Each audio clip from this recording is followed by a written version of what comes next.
Você está procurando um estrobo barato. É bom para deixar o som automotivo muito mais chamativo? Então olha, esse kit. 4 estrobos. Flash Beat IRV. 4 da Zendel. Mas será que esse estrobo barato é bom mesmo?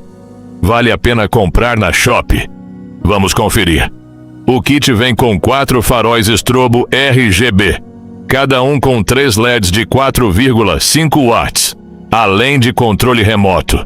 O grande diferencial é que os LEDs podem piscar no ritmo da música, criando efeitos sincronizados com a batida do som automotivo. E você ainda pode escolher diferentes cores e efeitos. A central já fica integrada em um dos faróis e o sistema oferece 10 modelos de efeitos, além do modo automático que troca os efeitos a cada 15 segundos. Também é possível ajustar o nível do microfone para melhorar a resposta no modo áudio. Outro ponto interessante é a possibilidade de expansão. A central permite conectar até 16 faróis, sendo um ativo, e até 15 passivos. Ou seja, para quem quer montar uma iluminação automotiva mais completa, existe espaço para evoluir o projeto. E será que funciona mesmo? Pelas avaliações disponíveis, o produto tem nota 4,9 de 5, com 134 avaliações. Há compradores relatando que o produto chegou rapidamente, corresponde ao anúncio e funciona corretamente nos testes. O preço informado é de R$ 130,78 no Pix. E pode ficar ainda melhor com o cupom de frete grátis.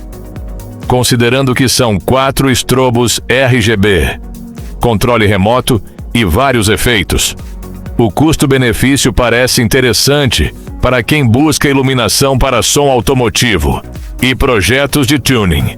Então, respondendo à pergunta, estrobo barato é bom? Esse kit parece ser uma opção bastante interessante pelo conjunto de recursos, avaliação dos compradores e possibilidade de expansão. Mas lembre-se, a instalação deve ser feita corretamente, de preferência por um profissional.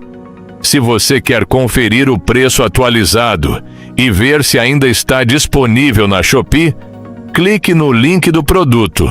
Aproveite enquanto o preço e os cupons estiverem disponíveis, porque eles podem mudar a qualquer momento.